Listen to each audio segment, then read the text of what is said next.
Period మీరు ఇందాక చెప్పినట్టుగా ఒక 3-4 ఏళ్ళు అలా ఫర్మని అలాగ మెరుపు తీగలాగా వచ్చి మాయమైపోయారు టక్మని. అంటే ఎందుకు అలాంటి ఒక 3-4 ఏళ్ళు ఒక పద్ధతి, బట్ 4 ఏళ్ళ తర్వాత why have completely disowned the industry, వదిలేశారు, వేరే లైఫ్ స్టైల్లోకి వెళ్ళిపోయారు? అంటే అంత విముఖత గాని లేకపోతే అంత వైఫల్యం గాని రెండే ఉంటాయి. ఒకటి చాలా డ్రాస్టిక్ ఫెయిల్యూర్ కావచ్చు, లేకపోతే అట్టర్ హేట్రెడ్ గాని డిస్గస్ట్ గాని, హెచ్ఈ అని రెండిట్లో ఏదండి మీది? అంటే నాకు పెళ్లి పుస్తకం అవన్నీ చేసినప్పుడు అప్పట్లో మీడియా ఇంత లేదు.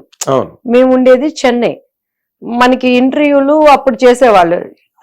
మన రిలీజ్ అయిన మూవీ చూసుకోవాలంటే ఆంధ్ర మళ్ళీ మన షూటింగ్ పర్పస్ వస్తేనే చూసేవాళ్ళం. ఇంత ఎస్టాబ్లిషన్, ఇంత క్రేజ్, ఇంత ఇది అప్పట్లో లేదండి media industry. Work to work అప్పట్లో ఏముందండి, క్యారెక్టర్ చెప్పేవాళ్ళు, మమ్మీ వాళ్ళు మాట్లాడేవారు, ఒప్పుకునేవాళ్ళం. అయితే పెద్ద పెద్ద సినిమాలు మంచి మంచివి చాలా వరకు నాకు మిస్ అయిపోయినది, కొద్దిగా నాకు డిసప్పాయింట్ అనిపించేది. ఎందుకు మిస్ అవుతుందో నాకు తెలుసు. ఎందుకంటే కాంప్రమైజ్ లేక. ఇవాళ ఇప్పుడు డైరెక్టర్దో డామినేషన్, హీరోదో ఉంటది. పైగా ఏంటంటే ఒకళ్ళు సరదాగా ఉన్నారంటే అందరూ కూడా కెమెరామ్యాన్ దగ్గర నుంచి అందరూ ఒక సన్నిహితంగా ఉండాలని ప్రయత్నం చేసేవాళ్ళు. సో నేను ఎంతవరకు అంటే అంతవరకు మనం ఉండటము, ఆ అవకాశాలు ఎందుకు పోతున్నాయి అనేది నాకు అర్థమైంది. అంటే మెచ్యూరిటీ వచ్చింది, ఎందుకు పోతున్నాయి అని తెలిసి వాళ్ళు చేసినప్పుడు అరే నేను చేయలేకపోయానే అని అనిపించేది, కానీ పెద్దగా బాధపడేదాన్ని కాదు. అటువంటి టైంలో నేను కన్నడ మూవీ ముత్తినంత హెండితి అని జరగటం, సో అక్కడ షూటింగ్ మాలశ్రీ, నేను, సాయి కుమార్ చేశామండి. సో ఆ టైంలో అనుకోకుండా ఇక మ్యారేజ్ మా వారితో. లవ్ మ్యారేజ్ అండి మీది? Almost love marriage. Okay okay. అంటే ఆయన కూడా ఇండస్ట్రీలో మనిషి? లేదండి, ఈజ్ కాఫీ ప్లాంటర్. అక్కడ ఎస్టేట్ లోనే మాకు షూటింగ్ జరిగింది. సో అక్కడ ఇష్టపడటం, కొంచెం గొడవలు అన్ని జరిగినాయి. అంటే గొడవలు అంటే ఏంటి? అంటే మమ్మీకి క్యాస్ట్ స్టేటెడ్ చేంజ్ కదా అప్పట్లో. 27 ఇయర్స్ బ్యాక్. పైగా మమ్మీ వాళ్ళేమో ఇంకా వర్క్ చేయించాలి, తను ఇంకా మంచి హీరోయిన్ అవ్వాలి అని చెప్పని ఆశ ఇంకా కరెక్ట్ గా పడి ఉంటే ఇంకా అని, అంటే 22 చిన్న ఏజ్ కదా అని. సో నాకు కూడా ఇక ఐ డోంట్ నో అప్పట్లో.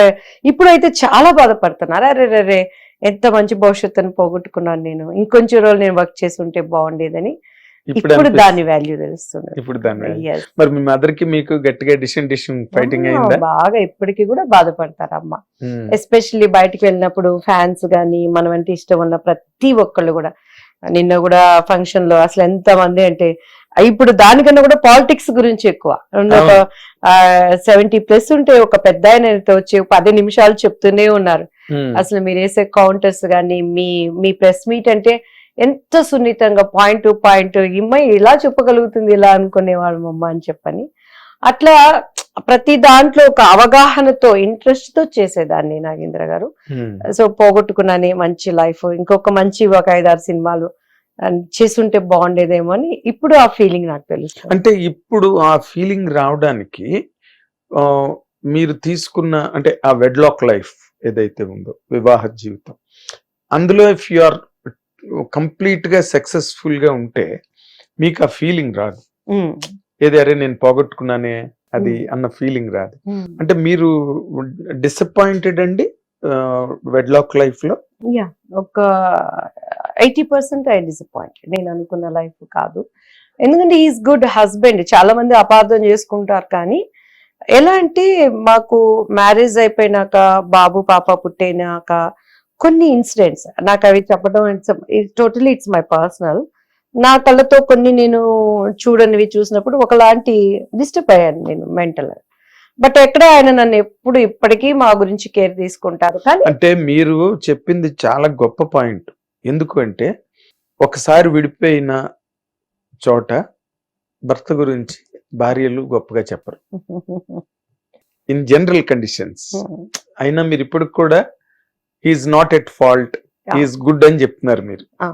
మీరు ఇందాక ఒక మాట అన్నారు మధ్యలో, అంటే it may help A house wife to understand the husband properly. ఎక్కడైనా తను ఒకళ్ళు మిస్ అవుతున్నారు అనుకోండి, ఇంటర్వ్యూ చూసిన వాళ్ళకి అరే నేను అపార్థం చేసుకున్నాను, లేకపోతే దీన్ని మనం భరించవచ్చు రాదర్. ఇప్పుడు సావిత్రి గారికి అదే కదా జరిగింది, ఆవిడ భరించలేకే కదా డివేట్ అయిపోయారు లైఫ్ లో. అలాగే మీరు చూడకూడనివి చూసానని ఒక మాట అన్నారు, మీ దాని నుంచి తీసుకుంటున్నాను మాట. ఏంటమ్మా అవి? అంటే నాకు బయట చెప్పడం నాకు ఇష్టం లేదు కానీ, అంటే ఇన్ జనరల్ వే, మీరు పర్టికులర్ గా సీన్ రాసినట్టుగా చెప్పక్కర్లేదు. ఆడది ఎక్కడ హర్ట్ అవుతుందో అక్కడ నేను హర్ట్ అయ్యాను కొన్ని సంఘటనలు. అంటే he had relations with some maybe అంటే వాళ్ళు పాలిటిక్స్ కానీ ఎస్టేట్స్ కానీ క్వైట్ కామన్. అయితే ఎక్కడో మొత్తానికి ఒక డిస్టర్బ్ అయిపోయింది, నాకు నచ్చలేదు అని. తను చాలా సున్నితుడు, తను కూడాను ఈజ్ వెరీ క్వైట్ పర్సన్ అండి. సో చాలా సార్లు డిస్కషన్స్ అవి జరిగింది. రైట్, నాకు ఇలా నచ్చట్లేదు అని. పిల్లల్ని చాలా కేర్ తీసుకుంటారు, స్టిల్ ఇప్పటికీ కూడా మా గురించి కేర్ తీసుకుంటాడు. ఎక్కడ మా గురించి ఎక్కడ తను ఎలా అంటే ఒక హర్టింగ్ గా మాట్లాడటం, నువ్వు ఇలా చేయొద్దు అలా చేయొద్దని. అసలు ఇప్పటికి రిలేషన్ అంటే in the relation in the sense మాట్లాడుకోవడం, స్పీకింగ్ టర్మ్స్ మాట్లాడేవాళ్ళు. ఇప్పుడు పాస్ట్ ఒక 1.5 year 2 years అది కూడా లేదండి. 1 year నుంచి లేదు. పిల్లలు పెద్దవాళ్ళు అయిపోయారు, తన లైఫ్ తంది, నా లైఫ్ నాది. అంటే తను వేరే మ్యారేజ్ చేసుకున్నారమ్మా? మ్యారేజ్ అయింది. అండ్ ఇంకొకటి ఏంటంటే బట్ నాకు బ్యాక్ బోన్ గా అన్ని సజెషన్స్ ఇస్తారు. నేను కూడా ఇక పిల్లల గురించి, ఎందుకంటే ఈ ప్రపంచంలో ఎలా అంటే మనం ఇలా ఉంటేనే నా బిడ్డలకు అన్ని విధాలా నేను ఉండగలను అని. సో ఇంతవరకు ఎక్కడ ఇంటర్వ్యూస్ లో కానీ వీటిల్లో కానీ నేను బయట ఎక్కడ నేను అసలు దాని గురించి తెచ్చేదాన్ని కదా. ఎప్పుడు మాకు స్కూల్ ఫంక్షన్స్ అన్న ఏమన్నా ఆయన వస్తారు, అటెండ్ అవుతారు. పిల్లల ఫంక్షన్ స్టిల్ ఇప్పటికీ రోజుకి ఒక మా బాబు అక్కడ ఫ్లైట్ ఎక్కాడంటే మగనే ఫ్లైట్ అత్తిదియా అని ఒక ఫోన్, ల్యాండ్ ఏంటంటే మగనే మా ఇడిదిది అని. అదే డాడీకి ఎట్లా మమ్మీ అసలు ఇక్కడ కాలేజీకి ఇలా బయలుదేరుతాడండి, అక్కడ బైక్ బ్రేక్ వేసి స్టాండ్ వేయగానే మగనే జాగ్రత్త ఇడిదిది అని అంటారు. ఈవెన్ దో మా ఆడపడుచులందరూ కూడా చాలా ప్రేమ వాళ్ళకి. నేనంటే దివ్య ఒళ్ళ ఉడిగి అని అంటారు. ఏంటి అసలు మీరు చెప్తుంటే నాకు చాలా విచిత్రంగా నిజంగా. ఇప్పుడు కూడా రేపు మా బాబు న్యూ ఇయర్ కి ఇక్కడ ఉంటాడు, సెకండ్ వాళ్ళ డాడీ దగ్గరికి వెళ్తున్నారు. చాలా బాగా చూసుకుంటారు. ఎంత అంటే ఇంకా దట్ ఈస్ లవ్ బాండ్. అంటే మీరు అక్కడెక్కడ అరే ఇతను మంచి అతను కదా, ఎక్కడో పొరపాటు జరిగి ఉంటుంది అని ఆయన అర్థం చేసుకోవడానికి ట్రై చేయలేదండి మీరు? అంటే అర్థం చేసుకోవటానికి చేసుకున్నా కూడా ఇక ఉపయోగం లేదు అక్కడ. ఏంటంటే నేను ఒక టైపు సిస్టమ్ లో ఉన్న మైండ్ సెట్ నాది అండి. చాలా నేను ఎట్లా అంటే నమ్ముతాను, ఎలా అంటే మనుషులని పరిపూర్ణంగా నమ్మటమే తెలుసు నాకు, అనుమానించడం నాకు ఇంతవరకు తెలియదు. స్టిల్ ఇప్పుడు కూడా బేసిక్ మా జీవితంలో ఒక మా ఫ్రెండ్స్ ఫ్యామిలీ అని చెప్పని చాలా నమ్మాం. ఎంత అంటే లైక్ మనకి వ్యాపారాల్లో కానీ, నాకు ఒక గైడెన్స్ ఇవ్వటంలో కానీ, వెళ్ళటంలో కానీ. ఒక చిన్న రియల్ ఎస్టేట్ విషయంలో నేను చాలా కుండబద్దలు కొట్టడమే. మన పేరు ఏదున్నా కూడా పటపట్ ధనాదన్. నాకు అబద్ధాలు మసాలాలు ఇది కాదండి అది కాదండి. ఇప్పుడు కూడా తిరుపతి నుంచి కొంత పెద్దవాళ్ళు ఫోన్ చేసి దివ్యవాణి గారు ఇప్పుడైనా కొంచెం లక్ నేర్చుకోండి అని అన్నారు. తప్పకుండానండి, ప్రయత్నం చేస్తానండి అది నేర్చుకోవడానికే. ఐ ప్రాక్టీస్ మై సెల్ఫ్ అండి. ఎందుకంటే నాకు మనసు అట్లా ఒప్పుకోదు నాగేంద్ర గారు, లేకపోయినా పర్వాలేదు కానీ అట్లా నాకు రాదు. ప్రాక్టీస్ చేసినా కూడా మళ్ళీ ఉండలేను నేను. అది అడిగే వరకు మళ్ళీ మనసులో తెలుసు నిద్రలేసినా కూడా అడుగు అని చెప్పండి. అలా ఒక మంచి పర్సన్ అని మనం అలో చేసాం. అంత బాగా బిజినెస్ డీలు మొత్తం చెప్పావు, అంతా అయిపోయింది. వాళ్ళ ముందేమో మెహర్బానీ కోసము అసలు మేడం గారు అని అంటే ఆమె కోసం మేము లైక్ ఎట్లా నిస్వార్థంగా మేము చేస్తున్నాము అని చెప్పని అన్నారు. నేను కూడా చాలా సంతోషపడ్డాను. కిందకి రాగానే దీంట్లో మన ఇద్దరికి హాఫ్ షేర్ అనగల అదేదో అక్కడే చెప్తే నేను వాళ్ళతో నేనే చెప్తాను కదా అని ఇద్దరు కూడాను మనం అంటే మంచి అభిమానించే వ్యక్తులు. ఇమీడియట్ గా నేను ఇంత ఒక హై బల్క్ అమౌంట్ చెప్పగానే సరే అన్నారు. యూత్లో మన వ్యక్తుల్ని ప్రాణంగా మనకి ఒక వెల్ విషర్ గా మొత్తం నమ్మి అప్పు చెప్పినప్పుడు ఏం చేస్తాము, డౌట్ అనేది మనకు రాదు, వెళ్ళిపోతుంది ముందుకెళ్ళగా తీరా ఎక్స్ట్రా దాని మీద అఫ్ కోర్స్ నువ్వు కష్టం పడు ఏం పడు, నా దగ్గర చెప్పుంటే సంతోషంగా ఇంతకంటే 10 రెట్లు ఇవ్వండి అని చెప్పనేదాన్ని.